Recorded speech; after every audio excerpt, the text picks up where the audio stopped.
কবিতাৰ শিৰোনাম এটি নিশাৰ সাধু। কবি শ্যামল বৰা। তামোল গছজোপাত নিষ্ঠুপ হৈ ওলমি আছে হালধীয়া জন্তু। বন্ধ দুৱাৰখনতে ভুমুকিয়াই এজাক অন্ধ বতাহে। গেৰেপনি মৰা হাবিত অচিনাকি বনফুলৰ এটি পুৰণীয়া সুবাস। জুহালৰ ছাঁ হৈ উমি উমি জ্বলি ৰয় অজলকাই জীৱনটো।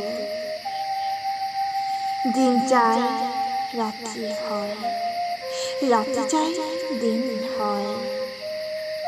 উপত্যকাটোত নীৰৱে শুই পৰা মানুহবোৰ সভ্যতাৰ এক নিৰৱধিৰ যাত্ৰা। নৈখন, পাহাৰটো, পথাৰখন আৰু লুংলুঙীয়া কেঁচা আলিটো। বহাগে সাজে, বতাহে ভাঙে, বন কুকুৰাৰ ডাকত নিশা বাঢ়ি আহে। ক্ৰমশঃ